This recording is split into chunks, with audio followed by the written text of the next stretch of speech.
एक टाइम था जब अपना घर खरीदना या रियल स्टेट में जमीन लेना, प्लॉट्स लेना बहुत बड़ी बात होती थी।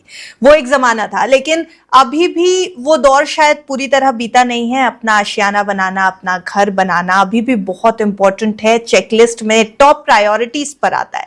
लेकिन चेकलिस्ट का सिर्फ एक पार्ट बन करके रह गया है, क्योंकि वो दौर जिसकी हम बात आज शुरुआत में कर रहे हैं, जब अपना घर बनाना या एक जमीन लेना बहुत इंपॉर्टेंट था, वो दौर था जब हम फिजिकल प्रॉपर्टीज में इन्वेस्ट करते थे। लेकिन आज के जमाने में सिर्फ फिजिकल प्रॉपर्टीज नहीं, आज के जमाने में निवेशकों को या आम शख्स को भी उस रियल स्टेट सेक्टर से मैक्सिमम रिटर्न्स चाहिए, मिनिमम लायबिलिटीज के साथ।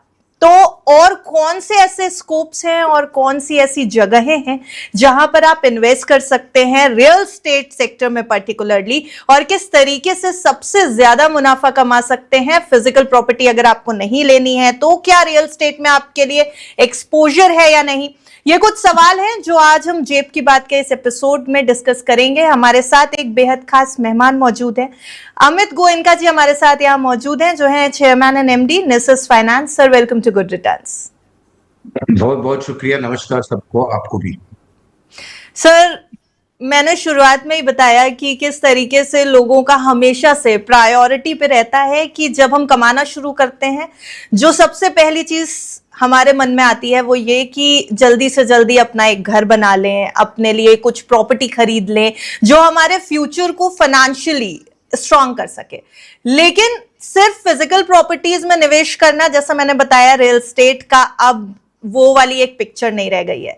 फिर भी अगर हम रियल स्टेट सेक्टर को देखें तो रियल स्टेट की रियल पिक्चर कैसी दिखाई देती है, आउटलुक कैसा दिखाई देता है, और अब कौन से ऑप्शंस हैं जिनके थ्रू रियल स्टेट में इन्वेस्ट किया जा सकता है?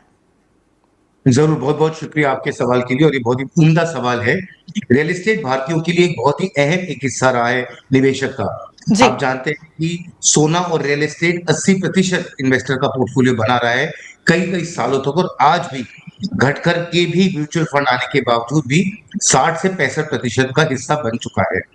इसमें बहुत बड़ी पूंजी अटकी हुई रहती है, और अब आज एक रियल एस्टेट को डेमोक्रेटाइज करने का मौका मिल चुका है हमको, क्योंकि कई सारे ऐसे इन्वेस्टमेंट अपॉर्चुनिटीज खुल चुके हैं जिससे हम रियल एस्टेट की जो धनराशि है, उसके जो अपसाइड है, उसके जो रिटर्न्स है, वो बिना उतनी तकलीफ और इतना उतना बड़ा पैसा लगाए हम कमा सकते हैं। तो अगर हम रियल एस्टेट की बात करें तो आज रियल एस्टेट 50 लाख करोड़ का रियल एस्टेट सिर्फ balance sheet individual home loan या होम ओनर्स के पास अटका हुआ है, जो पूरी की पूरी अपनी काबिलियत पे काम नहीं कर पा रहा है, क्योंकि हम ओनर रखे हुए हैं या रेंट पे रखे हैं या खुद रह रहे हैं। तो आज एक बहुत बड़ी धनराशि अवेलेबल है जिसको हम मोनेटाइज कर सकते हैं। रियल एस्टेट को अगर आप देखें तो आज एक इंस्टीट्यूशनल एसेट क्लास बन गया है। एक जमाना था जब कोई भी रियल एस्टेट बनाता था, कोई भी बेचता था, अंडर कंस्ट्रक्शन लोग खरीदते थे, सोचते थे भाव बढ़ जाएगा, पैसे बन जाएंगे, और कई सारे लोग अटके। अब वो एसेट क्लास पिछले 10 सालों में एक नया चेहरे से उभरा है, इंस्टीट्यूशनल हो चुका है। रेरा, जीएसटी वगैरह के बाद में जिस प्रकार से ब्रांडेड डेवलपर्स, लिस्टेड डेवलपर्स ने इस पूरे क्षेत्र को एक नया रूप दिया है, जिसकी वजह से एफडीआई की बहुत बड़ी मात्रा आना शुरू हुई है। तो अब देखें तो इंडिया में इस समय जो सबसे बड़ी धनराशि है एफडीआई के तहत, वो रियल एस्टेट में आती है, क्योंकि ये इंस्टीट्यूशनल एसेट क्लास बन चुका है और इसका फायदा रिटेल इन्वेस्टर उठा सकता है। लाइकवाइज अगर आप देखें तो जो भी इंडिया में इंस्टीट्यूशनल पैसा खड़ा होता है, चाहे वो एआईएफ के तहत हो, पीएमएस के तहत हो, उसका सबसे बड़ा हिस्सा रियल एस्टेट में इन्वेस्ट होता है, बिकॉज ये बहुत ही एक अहम फंडामेंटल एसेट क्लास है। तो ये सब चीजों के आज एक जो उभर के एक नया दौर बन के आया, जो इंस्टीट्यूशनलाइजेशन, डेमोक्रेटाइजेशन, सिक्योरिटाइजेशन हुआ है। जैसे पहले कंपनियों का आप मुनाफा कैसे कमा सकते थे, तो आज कैपिटल मार्केट डेवलप हुआ, इक्विटी मार्केट डेवलप हुआ। उसी तरीके से हम एक real estate security market develop होता देखते हैं, जहाँ पे एक बहुत बड़ा अपसाइड, एक बहुत समझ के आप इन्वेस्ट कर सकते हैं और उससे अपनी अपसाइड कमा सकते हैं। जी सर, हम प्रॉपर्टी की अगर हम बात करें तो फिजिकल प्रॉपर्टी में बहुत लोग निवेश करते हैं, खरीदते हैं, चाहे वो कमर्शियल पर्पस के लिए हो या रेजिडेंशियल पर्पस के लिए। अब कुछ ऐसे रिटेल इन्वेस्टर्स भी हैं जिनको वो प्रॉपर्टी मैनेज ही नहीं करनी है, जिनको प्रॉपर्टी में निवेश करना ही नहीं है। उनके लिए क्या ऑप्शंस हैं? वो क्या रियल स्टेट में इन्वेस्ट कर सकते हैं? एकदम सही बात है। तो ये बहुत बड़ा मार्केट है। हम आज भारतवर्ष अगर हम देखें दुनिया में, तो ये चौथा सबसे लार्जेस्ट रियल एस्टेट मार्केट बन चला है। हम $400 बिलियन की एक रियल एस्टेट सेक्टर की बात करते हैं। हम्म। तो एक इंपॉर्टेंट है साइज, जहां मैं इन्वेस्ट करता हूँ क्या वो बड़ा है, जहां पे हम्म। कई सारे लोग उसमें पार्टिसिपेट कर सकते हैं, क्योंकि अगर छोटी अपॉर्चुनिटी में भटक जाएंगे, आगे कोई लेवाल नहीं, खरीदार नहीं, आप आगे ट्रेड कैसे करें। तो एक तो बहुत बड़ा मार्केट है, और ये सालाना 14% के ऊपर बढ़ रहा है। और जी। अगर सिर्फ मैं कमर्शियल बात करूं तो सालाना 21% से बढ़ रहा है वो। तो एक तो बड़ा मार्केट है और बहुत फास्ट ग्रोइंग मार्केट है। दूसरा अहम बात है, ये कंजम्पशन बेस्ड है। जैसे हम हम्म। दुबई में देखते हैं या लंदन में देखते हैं, जो निवेशक के ऊपर है, जहाँ पे सेंटिमेंट चलाता है कि दाम बढ़ेंगे या रेंट लगेगा या नहीं होगा। इंडिया हम्म। में हमको दिक्कत नहीं है, क्योंकि हम कंजम्पशन इकोनॉमी है। हमारा जितना भी रियल एस्टेट बनता है वो एंड कस्टमर के लिए बनता है, जो कंज्यूम होता है, रेंट होता है और मैनेज होता है। तो आज इसी को चलते हुए आज जो एक फ्रेमवर्क हमारे पास आए हैं वो करीब 5 अलग अलग तरीके से हैं। जी। पहली बात, जैसे हम चलते हैं तो हम एआई फंड चलाते हैं। हम क्या करते हैं, हम जो प्रॉपर्टी से उभरता हुआ जो रिटर्न है, सालाना 20%, प्रति 25%, 30%, वो हम निकाल के साल, डेढ़ 2 साल में उसको रिटर्न करके वो पैसे को चर्न करते रहते हैं। तो जो बड़े इन्वेस्टर्स हैं, क्योंकि सभी कहते हैं 1 करोड़ मिनिमम इन्वेस्टमेंट है, उनके लिए बहुत ही आज एक उम्दा ऑप्शन ये बन गया है, जहां वो हम्म। सालाना 25-30% रिटर्न्स कमा के एग्जिट करते रह सकते हैं। तो एक वो है which is alternate investment fund, जी। जो सबसे बढ़ता हुआ एसेट क्लास है। देखा जाए तो आज करीब ये 40 लाख करोड़ का एसेट क्लास बन चुका है, और हम्म। म्यूचुअल फंड के तरफ जाता हुआ दिखता है, पर ये एचएनआई इन्वेस्टर्स के लिए है। दूसरा एसेट क्लास है जहां हमने देखा कि टॉप 5, टॉप 10, टॉप 20 डेवलपर्स हैं, वो लिस्ट हो चुके हैं, हम्म। और उनकी ग्रोथ बढ़ती जा रही है। हम देखते हैं मुंबई में, बैंगलोर से बड़े डेवलपर्स आ गए हैं, दिल्ली से बड़े डेवलपर्स आ गए हैं, मुंबई के कई डेवलपर्स पुणे और अन्य शहरों में, तो ये नेशनलाइज फुटप्रिंट बन रहा है। तो जो ये डेवलपर्स का जो ग्रोथ है, वो एक बहुत ही एक नया दौर पे है, और ये सालाना 20, 25, 30, 40% ग्रो होते रहेंगे, हम्म। क्योंकि ये कंसोलिडेशन फेज है, इंस्टीट्यूशनलाइजेशन फेज है। तो इन डेवलपर्स के स्टॉक प्राइसेस जो है वो चढ़ते रहेंगे, ग्रो होते रहेंगे, प्रॉफिटेबिलिटी बरकरार रहेगी। तो एक सेकंड है कि हम रियल एस्टेट को इन डेवलपर्स के थ्रू खेलें। हम्म। तीसरा तीसरा मंसूबा हो सकता है रीट्स। हमने जी। देखा साल पहले रीट्स का आगमन हुआ, और एक बहुत बड़ी धनराशि लगी है रीट्स में। और रीट्स का अगर आप देखेंगे तो ये बहुत बड़ा मार्केट कैप आज हो चुका है सिर्फ 5 रीट्स के बीच में। हम्म। और रीट्स ने करीब 9,500 करोड़ डिस्ट्रीब्यूट किया है 4.5 लाख यूनिट होल्डर्स को सिर्फ पिछले साल। हम्म। और पिछले भी 4 साल में करीब 35 हजार को डिस्ट्रीब्यूट किया है। तो एक एक इक्विटी इन्वेस्टमेंट है जो यील्ड प्लस प्लस है, जहां हम्म। पे आपको रेंटल यील्ड मिल रहा है, तो आपको ना खरीदना है, ना रेंट पे लगाना है, ना मैनेज करना है, ना उसके रिटर्न्स के ऊपर देखना है, ना टैक्सेशन की झंझट है।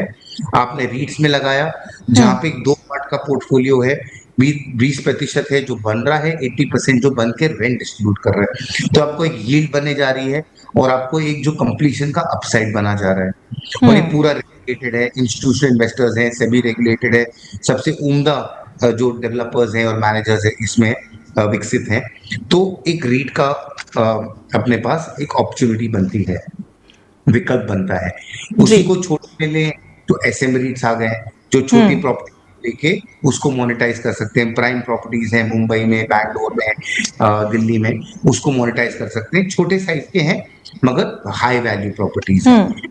एसएम रीट का एक तीसरा नया विकल्प आया पिछले साल, जो हम्म। काफी चल रहा है, जिसमें हम भी काफी अग्रसर हैं उस प्रोडक्ट में, क्योंकि इसमें काफी बड़ी अपॉर्चुनिटी दिखती है। चौथा है कि जहां पे हम देखते हैं कि लोगों ने कुछ फ्रैक्शनल ओनरशिप में एसेट्स ली है हम्म। मिलकर। तो एक आदमी नहीं ले रहा, एक झुंड में 25, 50, 100 लोगों ने मिलकर एक प्रॉपर्टी ली, एक मैनेजर को अपॉइंट किया, और वो मैनेजर पूरा प्रोफेशनली मैनेज करके वो रिटर्न जनरेट कर पाना है। तो ये मेरे हिसाब से करीब ये 4-5 विकल्प निकले हैं, जहां पे सबसे कम मुश्किल से सबसे बेहतरीन रिटर्न एक प्रोफेशनल रेगुलेटेड एनवायरनमेंट में निकल के आता है, और ये हम्म। बढ़ती जाएगी। तो आज मेरे को लगता है निवेशों के लिए बहुत ही अच्छे विकल्प देने हैं जो इंटरनेशनल क्वालिटी और स्केल के हैं।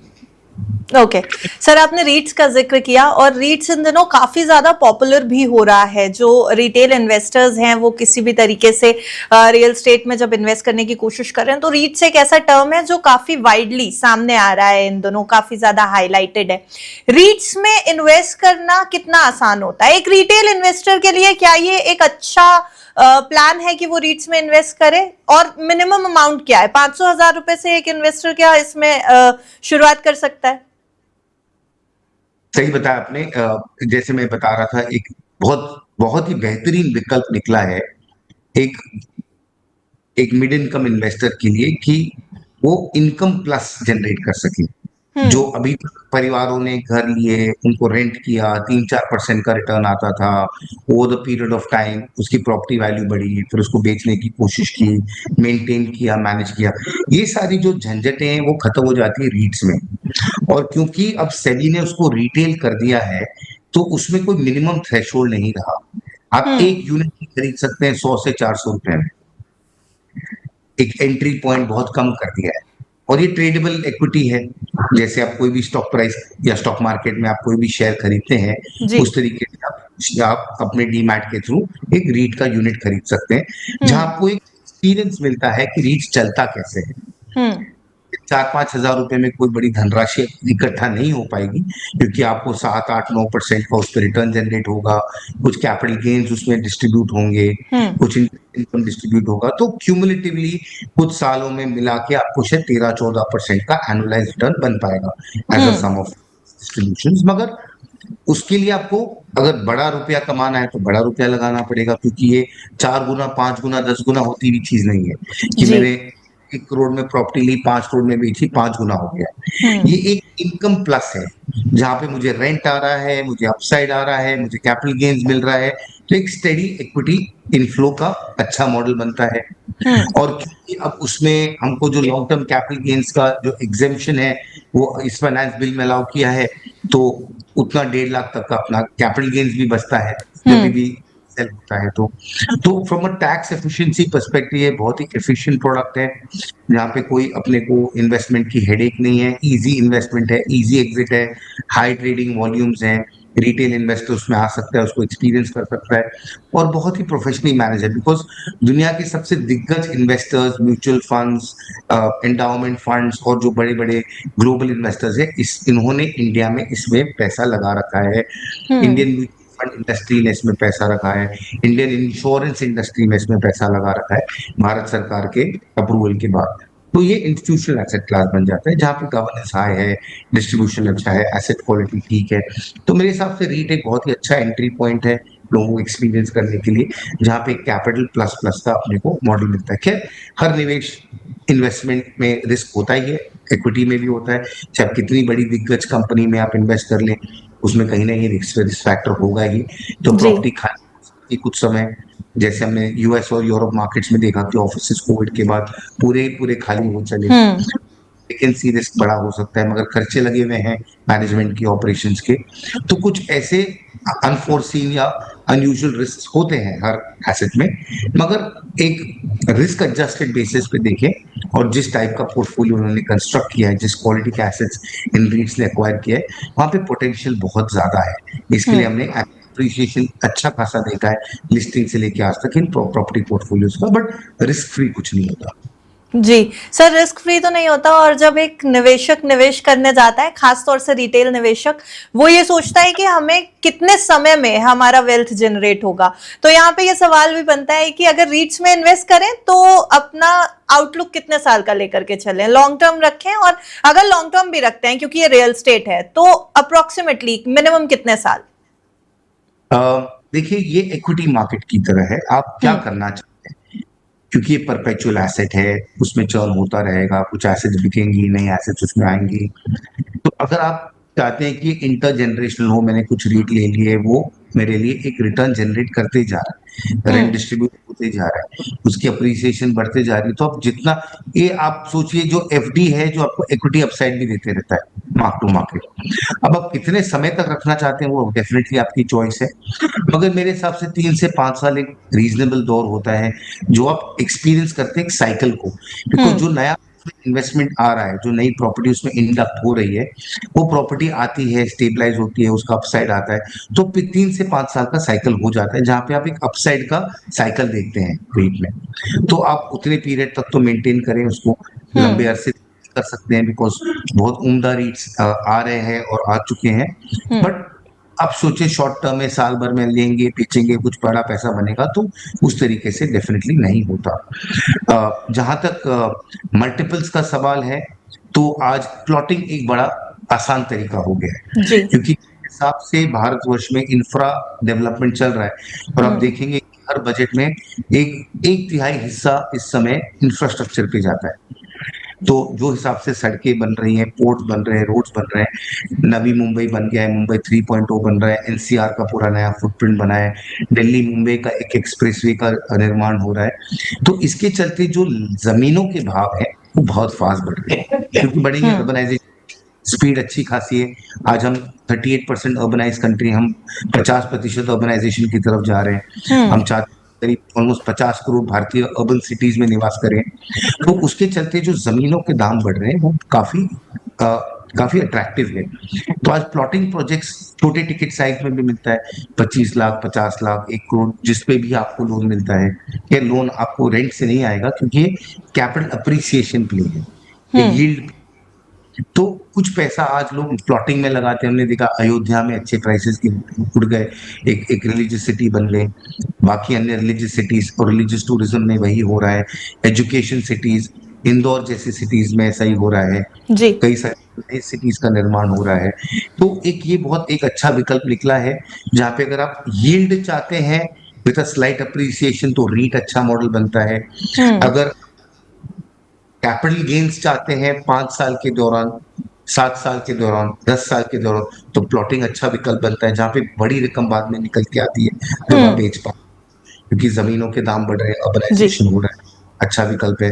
अगर आपके पास कुछ ज्यादा पैसा है और आप AIFs में निवेश कर सकते हैं, बहुत ही उम्दा विकल्प है जो हम चलाते हैं, जहाँ पे आपको सालाना 20, 25, 30% का एक हर 3, 3, 4, 4 साइकिल का एक प्रोडक्ट घूमते रहता है, कि आपने 3, 4 साल, 5 साल पैसे लगाए, आपको सालाना 20% मिला, आपने 2 साल में अपने दो सवा दो गुना पैसा किया और आप भागोगे। तो ये आपके विकल्प इस पे डिपेंड करते हैं कि आप क्या चाहते हैं।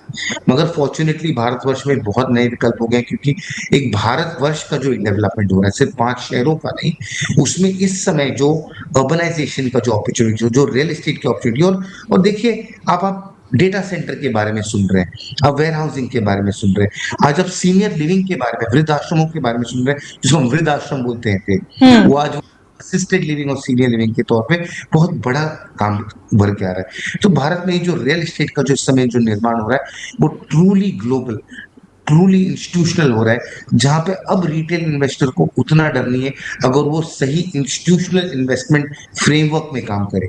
रैंडम डेवलपर के पास जाके पैसे छोड़ के सोचे बन जाएगा बिक जाएगा, वो दौर खत्म हो रहा है।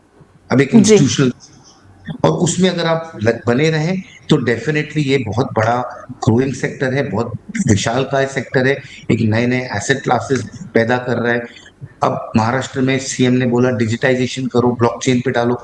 हो सकता है भारत में वही चीज जो आप REITs में कर रहे हैं, आप अपने टोकन के थ्रू कर सके, एक क्रिप्टो करेंसी के जैसे आप उसको इन्वेस्ट कर सकते हैं, कि आपके पास 50-100 रुपए आप वॉलेट में डाल के, एक आप जैसे UPI करते हैं वॉलेट के थ्रू, उस तरीके से आप रियल एस्टेट भी शायद कर पाए कुछ सालों में। तो ये बहुत फास्ट ग्रोथ हो रहा है सेक्टर का।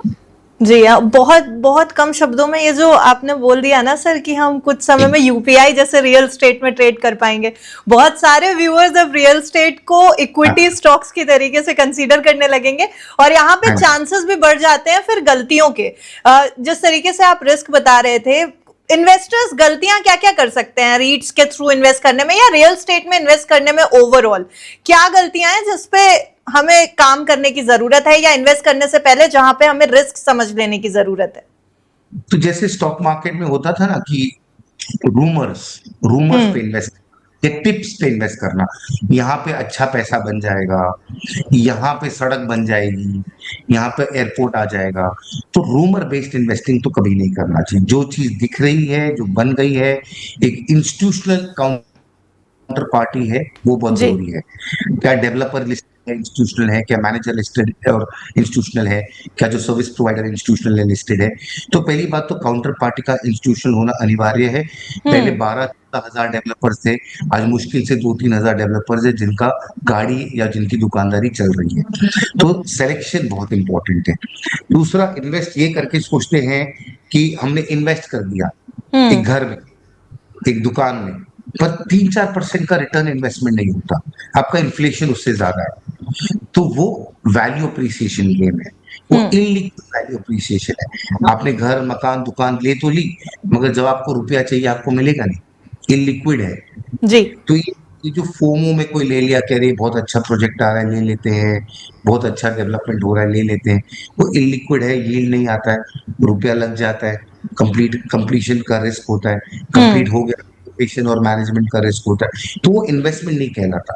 वो स्पेक्युलेटिव इन्वेस्टमेंट है जो आप कैपिटल गेन्स के लिए खेल रहे हैं, उससे सचेत रहना जरूरी है। दूसरा, अपना एक्चुअल रुपया क्या लगने वाला है लोग एस्टिमेट ही नहीं करते, हम्म कि सिर्फ खरीदारी का खर्चा नहीं है, ब्रोकरेज का है, टैक्स का है, स्टैम्प ड्यूटी का है, मैनेजमेंट का है, एग्जिट का है, दुनिया भर के खर्चे होते हैं। उसको अगर आप फैक्टर करें तो आपका रियल रिटर्न क्या बना, हम्म तो टोटल कॉस्ट ऑफ ओनरशिप और एग्जिट नहीं देख पाते, और कितने समय में वो एग्जिट बन पाएगा, तो एक्चुअल में क्या बना। तीसरा, कंसंट्रेशन हो जाता है। मैंने एक जी घर खरीद लिया, बहुत बड़ी पूंजी लगा दी, मैंने एक दुकान खरीद ली, पर हम्म कॉन्सेंट्रेशन जहां आपका 40-50-60% अगर पैसा लग गया, तो डिवर्सिफाई आपने नहीं किया। हम्म तो वो बहुत बड़ा रिस्क मैं देखता हूँ भारतवर्ष में। जो लोग प्रॉपर्टी से इमोशनली अटैच होते हैं, एक प्रॉपर्टी खरीद लेते हैं, देखो मैंने अपनी जिंदगी का सबसे बड़ा कार्य किया, प्रॉपर्टी खरीद ली, और वो बहुत बड़ा रिस्क है, कॉन्सेंट्रेशन रिस्क है, इलिक्विडिटी रिस्क है, जी इंसॉल्वेंसी। तो आई थिंक वो जरूरी है, और ये जानना कि रियल एस्टेट सिक्लिकल है, अगर चढ़ रहा है तो गिरेगा, और गिर रहा है तो कभी ना कभी चढ़ेगा। साइकिल होते हैं, 5-7 साल के साइकिल्स होते हैं। हम्म आपको उस साइकिल में बने रहना है कि आपको डेस्परेशन में निकलना है, तो आपकी इलिक्विडिटी रिस्क रहेगी, आपकी वैल्यू भी गिर सकती है। सोचते भारतवर्ष में वैल्यू कम नहीं होती, ऐसा नहीं हम्म है। अगर आप रियल रिटर्न देखें, इन्फ्लेशन एडजस्ट रिटर्न देखें, तो लॉस भी बन सकता है रियल एस्टेट खरीदने के बावजूद। फेस वैल्यू पे आपको नहीं लगेगा कि भाव गिरे, जी मगर आप ट्रांजैक्शन कॉस्ट है, आपका होल्डिंग कॉस्ट है, आपका इंटरेस्ट कॉस्ट है, ये सब देखने लगे तो आपका भाव कम भी हो सकता है भारतवर्ष में। तो ये बहुत जरूरी है सचेत रहना, कि ऐसा नहीं कि कोई चीज सस्ती मिल रही है तो ले लें, कुछ चीज सस्ती हम्म नहीं होती, उसमें अच्छा हिडन सर, रिस्क। ये बहुत इंटरेस्टिंग सी आपने बात बोल दी, क्योंकि हमने हमेशा से सुना है कि जमीन ले लो वो तो अप्रिशिएट ही होती है, या प्रॉपर्टी में इन्वेस्ट करो वो तो अप्रिशिएट ही होती है। ये जो लॉस वाली बात बोली है थोड़ा कॉन्ट्राडिक्टरी। और अब सवाल ये कि सिर्फ फिजिकल प्रॉपर्टी में ही लॉस होता है, या रीट्स जैसे और जो आपने इन्वेस्टमेंट ऑप्शंस बताए डिजिटली इन्वेस्ट करने के, फिजिकल प्रॉपर्टी ना खरीद के, वहां भी लॉसेस होते हैं? देखिए, फिजिकल प्रॉपर्टी में लॉस होना ज्यादा प्रोबेबल है, हम्म उसकी उसमें ज्यादा पॉसिबिलिटी है, क्योंकि फिजिकल प्रॉपर्टी में बहुत सारे वेरिएबल्स होते हैं। जी क्या कंप्लीटेड है, क्या आप मैनेज कर पा रहे हैं, उसको मैनेज करने का खर्चा क्या है, उसके आसपास में और क्या चीजें बन रही है जो उससे सस्ती या महंगी बिकेगी, जहाँ पे इसका सेलेब्रिटी अट्रैक्शन कम हो जाएगा। हम्म वो बहुत वेरिएबल्स होते हैं। मगर अगर हम इंस्टीट्यूशनल ग्रेड इन्वेस्टमेंट्स की बात करें, जैसे रीट, और हम हम्म भारत की बात करें, तो जनरली उसमें लॉस की प्रोबेबिलिटी बहुत कम होती है, नहीं के बराबर होती है, हम्म क्योंकि इसका जो एसेट बेस है वो बहुत वैल्यूबल है। आज जब अगर मैंने भारतवर्ष की सबसे प्राइम प्रॉपर्टीज के ऊपर मैंने एक इन्वेस्टमेंट कर दिया, हम्म प्राइम प्रॉपर्टीज होती है वो एक ही बार बनती है, ये बहुत कम बनती है, और उसकी वैल्यू डिप्रिशिएट होना, अगर आप गुड़गांव में हैं और अगर आप साइबर सिटी में हैं, तो उसके कंपटीशन में उस क्वालिटी का, उस टाइप का एसेट बनना बहुत मुश्किल है, जी बहुत अरसों लग जाते हैं ऐसी चीज को क्रिएट करने में, और रीट्स ने ऐसी एसेट्स को पकड़े हुए हैं, तो हम्म इसके लिए लॉस की प्रोबेबिलिटी कम होती है। तीसरा, जैसे अब लार्ज लिस्टेड डेवलपर्स की बात करें, और जो उनका एक फुटप्रिंट बन चुका है भारतवर्ष में, उन्होंने भी डाइवर्सिफिकेशन कर लिया। हम मुंबई के डेवलपर थे, हम बैंगलोर के थे, हम दिल्ली, अब वो पैन इंडिया आ चुके हैं, वो भारतवर्ष की तरफ देख रहे हैं, अलग अलग एसेट क्लासेस में डिवर्सिफाई कर चुके हैं, क्योंकि उनका डिवर्सिफिकेशन इतना बड़ा हो चुका है, इसके लिए उनकी वैल्यू रिस्क कम है। हाँ, ये जरूर देखना इक्विटी मार्केट है क्या ओवर वैल्यूड है। हम्म आज मार्केट ज्यादा गर्मा रखा है तो कोई चीज ओवर वैल्यू है, भले ही कंपनी अच्छी है मगर आप उसको ओवर वैल्यूएशन नहीं करेंगे, थोड़ा सा संभलें उस समय। मगर इंस्टीट्यूशनल इन्वेस्टर ग्रेड चीजें बहुत जरूरी है देखना, क्योंकि उसमें डाउनसाइड रिस्क कम होता है, क्योंकि इनका काम ही है डाउनसाइड रिस्क को प्रोटेक्ट करना। मेरा काम इन्वेस्टर डाउनसाइड रिस्क प्रोटेक्ट करना, इसके लिए मैं 5,000 करोड़ इन्वेस्ट करके बैठा हूँ। तो जी वो एक प्रोफेशनल मैनेजमेंट का एडवांटेज आपको मिलता है जो फिजिकल में नहीं मिल पाएगा। जी सर, एक आखिरी सवाल थोड़ा क्यूरियस होकर के पूछ रही हूँ, सोने में पैसा लगाएं या रियल स्टेट में? आपने शुरुआत में कहा था कि गोल्ड और रियल स्टेट दो ऐसी चीजें हैं जहां पर भारतीय सबसे ज्यादा निवेश करने के बारे में सोचते हैं, तो आप दोनों में से निवेश कहाँ करें? दोनों बहुत उम्दा एसेट क्लासेस है। अगर मैं सिर्फ 5 वर्ष का अगर रिटर्न देखूं तो सोना ने रियल एस्टेट को डेफिनेटली आउट परफॉर्म किया है, उसमें कोई दो नहीं। मगर प्रॉब्लम सोने का ये है कि वो ग्लोबल एसेट क्लास है। लंदन स्टॉक एक्सचेंज या एलएमई में क्या प्राइस चलता है, ग्लोबल मार्केट्स में क्या प्राइस चलता है, भिन्न भिन्न देश अपने गोल्ड पाइल्स को किस तरीके से खरीदते हैं या बेचते हैं, उस पे आपकी निवेश पे निर्भर करता है। नॉट कि आपका डोमेस्टिक कंजम्पशन क्या है, कि भारतीय कितना सोना इंपोर्ट करके कितना पहन रहे हैं या कितना तिजोरी में रखे हैं, उस पर निर्भर नहीं करता प्राइसेस। तो हमने एक कुछ 6 महीने 8 महीने पहले सोचा था कि गोल्ड तो एक तरफा ही है, चलता ही रहेगा। फिर हमने ड्रॉप भी देखा, हमने वैल्यू डिप्रिसिएशन भी देखा मेटल्स में। तो हाँ, अगर अगर अपन एक ट्रैजेक्टरी देखें तो गोल्ड को एक इन्फ्लेशन प्रोटेक्शन एसेट क्लास माना गया है, जहां आपको 5 7 10% सालाना रिटर्न एक 10 साल 20 साल के पीरियड में बनता है। तो वहां तक gold as a capital protection and inflation protection asset class अच्छी चीज है। जी मगर आपका वेल्थ क्रिएशन कभी किसी का गोल्ड से नहीं हुआ है। जितने भी आप अगर अमीर लोग बने हैं रियल एस्टेट में, या बने एक्चुअली में रियल एस्टेट में बने हैं, तो वो रियल एस्टेट से ही बने।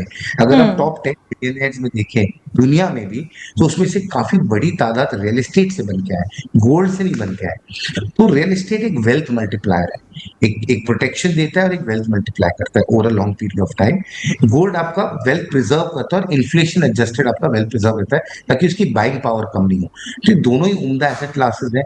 हाँ, गोल्ड लिक्विड ज्यादा है, रियल एस्टेट लॉन्ग टर्म है, लिक्विड कम है, इंटरजेनरेशनल है।